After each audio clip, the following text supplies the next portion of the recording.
ভাইরা আমার, সে মুআয ইবনে জাবাল রাদিয়াল্লাহু তাআলা আনহু থেকে বর্ণিত, তিনি বলেন রাসূল সাল্লাল্লাহু আলাইহি ওয়াসাল্লাম বলেন, লাইসা ইয়াতাহাজ্জারু আহলুল জান্নাতি আলা শাইইন,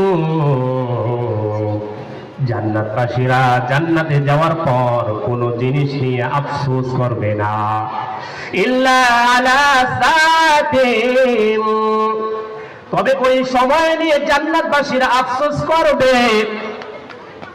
জান্নাতবাসীরা বলবে, হায় হায়, ওই সময়টুকু আমার থেকে হারিয়ে গেছিল।